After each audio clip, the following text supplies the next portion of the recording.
सम्पत्ति शुद्धिकरण निवारण तेस्रो संशोधन विधेयक 2083 माथि मान्य सांसदज्यूहरूले लिखित संशोधनहरू पनि राख्नुभएको छ र आज केही टिप्पणीहरू पनि गर्नुभएको छ। म तिनीहरूको जवाफ दिन यहाँ उभिएको छु। सर्वप्रथम मान्य प्रकाश चन्द्र परियारले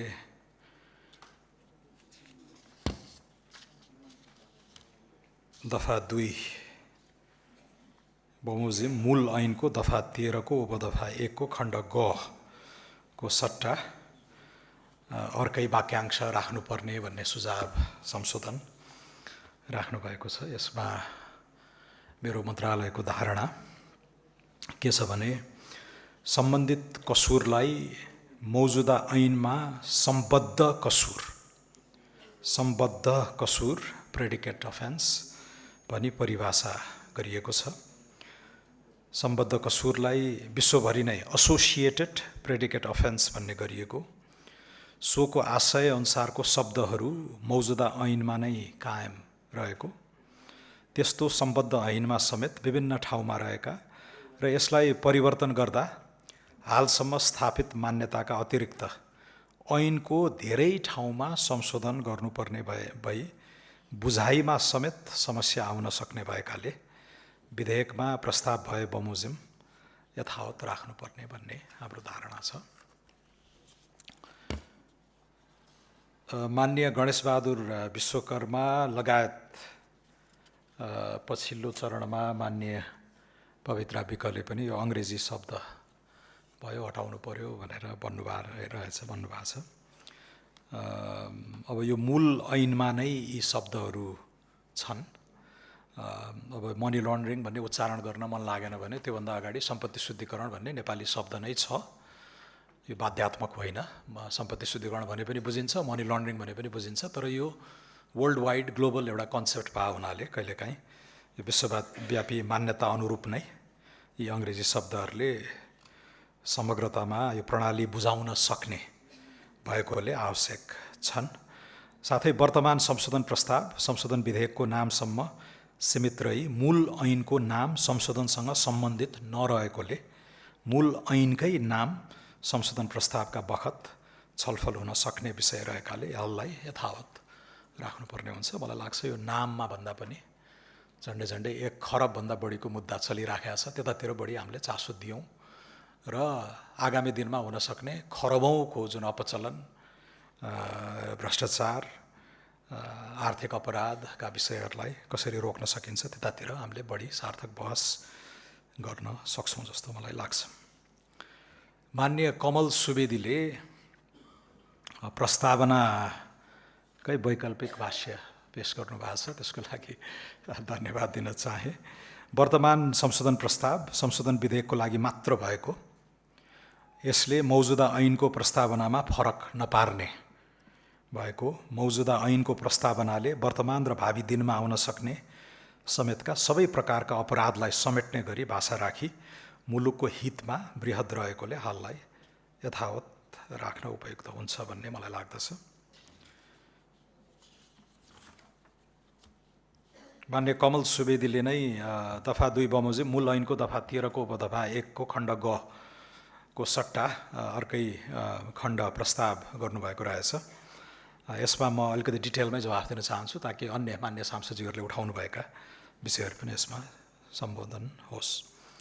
उल्लेखित सबै कसुर ऐनमा हाल रहेको सम्बद्ध कसुरको परिभाषाभित्र रही सोही ऐनको अनुसूचीमा समावेश रहेका, उक्त अनुसूची कुनै कसुरको सीमामा सीमित नरही व्यापक रहेको, कसुर नै पहिचान नभएको अवस्थामा समेत उजुरी दिन सक्ने व्यवस्था संशोधन विधेयकमा रहेकोले विधेयकको व्यवस्था थप सशक्त रहेको जानकारी म दिन चाहन्छु। ऐनको दफा 14 ले त्यस्तो उजुरी विभागले प्राप्त गरेमा समेत सामान्य जाँचबुझ गरी मूल कसुर अनुसन्धान गर्ने निकायमा पठाउने व्यवस्था गरेको छ। प्रचलित कानुन बमोजिम त्यस्ता अनुसन्धान गर्ने निकाय 13 वटा भन्दा बढी। यहाँ एउटा भ्रम पाएँ मैले, मान्यज्यूहरूले यो सम्पत्ति शुद्धिकरण विभाग चाहिँ प्रधानमन्त्री कार्यालय अन्तर्गत छ, यसलाई अख्तियारले मात्र हेरे पुग्ने भन्ने छ। त्यो गलत हो। सम्पत्ति शुद्धिकरण विभाग अर्थ मन्त्रालय अन्तर्गत छ। पहिला प्रधानमन्त्री कार्यालय अन्तर्गत रहेको थियो र व्यापक त्यहाँबाट उजुरी सङ्कलन गरेर ठुलो पोलिटिकल हरासमेन्टको कुसंस्कार बसाइएको थियो। त्यसलाई हामी सुधार्दैछौँ। यसलाई प्रोफेसनल्ली अगाडि लानुपर्छ भनेर अहिले यो अर्थ मन्त्रालय अन्तर्गत नै छ र अख्तियारले पनि सम्पत्ति शुद्धिकरणको मुद्दा चलाउन मिल्छ। तर यसरी सम्पत्ति शुद्धिकरणको मुद्दा चलाउन मिल्ने निकायहरू 13 वटा छन् नेपालमा। उनीहरूले टेक्ने ऐनहरू 50 वटा भन्दा बढी छन्। हाम्रो यसै वर्षको एउटा योजना चाहिँ यो सम्पत्ति शुद्धिकरण मात्र होइन, अलि सशक्त आर्थिक अपराध विरुद्धको अख्तियार जस्तै जस्तै निकाय, इकोनोमिक क्राइम्स अथोरिटी जस्तो बनाउन सकिन्छ कि भनेर छलफलमा जाओस् भन्ने पनि हाम्रो चाहना छ। तर अहिलेलाई ग्रे लिस्टमा परिरहेको अवस्थामा त्यो सेन्स अफ अर्जेन्सीका साथ हामीले काम गर्नुपर्ने भए भएर यी विधेयकहरूलाई अझ सशक्त बनाउँदै जानुपर्ने हुन्छ नै। ऐनको दफा 13 को उपदफा 1 को खण्ड क को व्यवस्थासँग दुविधा सिर्जना हुन सक्ने र जसका कारण फौजदारी न्याय प्रणालीका सिद्धान्त वा मान्यतामा समेत प्रश्न सिर्जना गरी गलत तत्त्वले फाइदा लिन सक्ने सम्भावना बढाउन सक्ने भएको विगत 15 वर्षमा करिब यस्तै कारणले समेत समस्या आई अनुसन्धान अभियोजनको क्षेत्रमा नेपालको कानुनी क्षेत्रको स्तरमापन आंशिक रहेकोमा विश्वव्यापी मान्यता र मुलुकको अनुकूल हुने गरी 2080 चैत्रमा भएको ऐनको संशोधनले नेपालको अन्तर्राष्ट्रिय जगतमा स्तरोन्नति भएकोले यी सबै क्षेत्रका चुनौतीको हल विधेयकको व्यवस्थाले गर्ने हुँदा सोही बमोजिम हुन उपयुक्त रहेको हाम्रो धारणा छ। एकै जरियाबाट सिर्जना भएको विषय फरक फरक निकायबाट अनुसन्धान गर्दा राज्यको लागत, अदालती प्रणाली र बिगो असुल उपर समेतमा समस्या पर्ने भएकोले विधेयकको व्यवस्था उपयुक्त रहेको छ भन्ने मेरो जिकिर छ। माननीय चन्देश्वर मण्डलले पनि मूल ऐनको दफा 13 को उपदफा 5 पछि अर्को उपदफा थप्नुपर्छ भनेर संशोधन राख्नुभएको रहेछ। हाम्रो धारणा के छ भने ऐनको दफा 33 क ले सम्बोधन गरेको र सामान्यतया सबै क्षेत्रमा यो विषय लागू हुने भएकोले प्रचलित अन्य कानुन बमोजिम हुने भएकोले विधेयकको व्यवस्था उपयुक्त रहेको छ। मान्य यशोदा कुमारी बरालले मूल ऐनको दफा 13 को उपदफा 1 को संशोधित खण्ड ग हटाउनु पर्ने भनेर संशोधन राख्नुभएको रहेछ। विभागमा दर्ता भएका मौजुदा उजुरीको अनुसन्धान र नागरिकको सहजताका लागि हालका लागि यो आवश्यक छ भन्ने हाम्रो चाहिँ धारणा रहेको छ।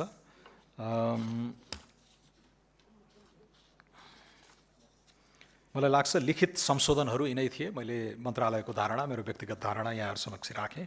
अहिले पछिल्लो पटक खुला छलफलमा उठेको केही विषय अलिकति हतार भयो कि यसलाई छलफल गरेर समितिबाटै छलफल गरेर अगाडि लाँदा राम्रो हुन्छ कि भन्ने आशयलाई मैले अन्यथा मानेको छैन। ऐन निर्माणको प्रक्रिया बृहत होस्, सबै साझेदारहरू सरोकारवालाहरूलाई समेटेर अगाडि बढ्न सकियोस् भन्ने स्पिरिट त्यो लोकतान्त्रिक मर्म अनुरूप नै हो। त्यसमा मेरो विमति रहने छैन। तर यो असाध्यै सानो संशोधन हो। मूल ऐन नै अहिले काफी छ। यसमा गरिएको सानो संशोधनले चाहिँ अहिले हामीले गरिरहेका गतिविधिहरूलाई र त्यो ग्रे लिस्टको बदनामीबाट चाँडैभन्दा चाँडै निकाल्नको लागि सहयोग पुग्छ कि भनेर र यसलाई सार्वजनिक बहसमा यो विषयलाई प्रवेश गराइराख्दा त्यो एक्जिट हुने प्रक्रियालाई सहयोग नै पुग्छ भनेर पनि हामीले यो कुराहरू गरेका हौँ। यसमा घनीभूत छलफल गरेर व्यापक संशोधन गरेर अघि मैले इङ्गित गरेको इकोनोमिक क्राइम्स अथोरिटीकै छलफल चल्दाखेरि चाहिँ हामीले ठुलो लामो प्रक्रियाबाट जान सकिन्छ। अहिलेलाई यसको स्कोप सानो छ, फोकस्ड छ। त्यही भएर यसलाई धेरै बराल लिएर समय लामो लिन नपर्ला भन्ने मेरो व्यक्तिगत धारणा छ। अलिकति यहाँ विषयहरू आए, कतै पूर्वाग्रह प्रेरित भएर बदला लिनको लागि हो कि इत्यादि भन्ने छ। ठ्याक्कै विपरीत। पहिला त्यसो गरिन्थ्यो। प्रधानमन्त्री कार्यालय नै अन्तर्गत राखेर जसलाई दुःख दिनुपर्ने हो, जुन नेताको तेजोवध गर्नुपर्ने हो, उमाथि नै केन्द्रित भएर यो असाध्यै सशक्त हतियारको व्यापक दुरुपयोग, राजनीतिक अपराधीकरण, राज्य संयन्त्रको अस्त्रीकरण गरिएको अप्रिय पाठबाट हामीले सिकेर यसलाई प्रोफेसनल ट्र्याकमा ल्याउन खोजिरहेका छौँ। त्यसैले मान्यज्यूहरूको आशंका ठ्याक्कै उल्टो हो भन्ने मलाई लाग्दछ। र यसमा हामीले किन पनि यो राजनीतिक हतियारको रूपमा अगाडि लान हुँदैन भने हामीले ग्रे लिस्टबाट निकाल्नु छ। ग्रे लिस्टको टेक्निकल डेफिनेसन नै के हो भने जुरिस्डिक्सन अन्डर इन्क्रिज्ड स्क्रुटिनी, अर्थात् हामीले गरेका हर गतिविधिमाथि असाध्यै चरम चर्को निगरानी भइरहेको छ। त्यसैले सम्पत्ति शुद्धिकरण जस्तो विषयलाई हामीले राजनीतिक अभिष्ट पुरा गर्नको लागि दुरुपयोग गऱ्यौँ भने हामी यो ग्रे लिस्टबाट निस्कन सक्दैनौँ। मैले निवेदन गरिसकेको छु यस सम्मानित सदनमा कि हामीले सत्तामा आउँदै गर्दा, सरकारमा आउँदै गर्दाखेरि 2वटा कालो धब्बाबाट निस्कने सङ्कल्प गरेका छौँ। एउटा युरोपियन युनियनको एभिएसन सेफ्टी लिस्टबाट पनि हामी निस्कनु पर्नेछ, पर्यटन क्षेत्रलाई अर्कै उचाइमा पुर्याउनु पर्नेछ। अर्को यो बाँकी दुनियाँसँगको हाम्रो वित्तीय सम्बन्ध नै टुट्ने जोखिम राख्ने यो ग्रे लिस्टको विषयबाट पनि सकेसम्म चाँडै निस्कनुपर्छ भन्ने छ। यसै प्रसङ्गमा माननीय बलावती शर्माले समय लम्ब्याएको लम्बै छ, हामी पास भइसकेका थियौँ, किन लम्ब्याएको भन्नुभएछ। मान्यज्यू झुक्किनु भयो। मान्यज्यूले एलडिसी ग्रेजुएसनको विषयलाई इङ्गित गर्न खोज्नु भएको होला। यो सम्पत्ति शुद्धिकरणको ग्रे लिस्टमा त हामीलाई यो 1-2 वर्षको अवधिभित्रै कति चाँडै निकालौँ भनेर हामी तदारुकताका साथ कामहरू गरिरहेका छौँ। पास भइसकेको र सरकारले समय लम्ब्याएको होइन, यहाँ विषयमा कन्फ्युजन भयो मान्यज्यूको। र फाइनली मान्य हरिमोहन भण्डारीले 7 प्रदेशमा यी इकाइहरू राख्नु पर्यो। यहाँको आह्वानलाई म स्वागत गर्दछु, जुन मर्म हो, स्पिरिट हो। तर यसमा मान्यज्यूलाई म के निवेदन गर्न चाहन्छु भने यो सम्पत्ति शुद्धिकरण मैले अघिल्लो पटक पनि भनेको थिएँ, कसैले धन धेरै कमायो, कसैले घर ठड्यायो, अहिले तडक भडक जीवनशैली अपनायो भन्दैमा सम्पत्ति शुद्धिकरण लगाउने होइन। सम्पत्ति शुद्धिकरण दोस्रो तहमा आकर्षित हुने विषय हो। पहिलो चरणमा हामीले त्यो सम्बद्ध कसुर, प्रेडिकेट अफेन्स इस्टाब्लिस गर्नुपर्छ। कसैले तस्करी गर्यो, कसैले भ्रष्टाचार गर्यो इत्यादि भन्ने त्यो प्राइमरी अपराध स्थापित हुनु पर्यो। र त्यो क्राइमबाट आर्जित जुन लाभ हुन्छ नि, प्रोसिड्स फ्रम क्राइम, त्यसलाई चाहिँ वैध बनाउनको लागि त्यो व्यक्तिले चालेका कदमहरू पछि बल्ल सम्पत्ति शुद्धिकरण आकर्षित हुन्छ। तर यो विषयको पनि व्यापक दुरुपयोग गरिएको थियो पहिला। कोही मान्छे मन परेन, सम्पत्ति शुद्धिकरण लगाइदिए। हाम्रै पार्टीका सभापतिमाथि पनि यो हतियार चलाइएको हो। म विरुद्ध पनि हतियार यो चलाउन खोजिएको थियो, अहिलेका कर्मचारीहरूले भन्छन्। त्यसैले हामी त्यही गर्न खोजेका होइनौँ, यही फरक छ। राजनीतिक यो कल्चरलाई हामी तोड्न चाहन्छौँ। हाम्रो एउटै मात्र अर्जुन दृष्टि, लक्ष्य मुलुकलाई ग्रे लिस्टबाट बाहिर निकाल्ने हो। र त्यसका लागि जे गर्नुपर्छ गर्ने, जे गर्नु हुँदैन नगर्ने। र मान्यज्यूहरूले जुन भय गर्नुभएको छ त्यसप्रति चाहिँ हामीले सचेत गराएको मात्रै हो। हस् त, धेरै धेरै धन्यवाद। माननीय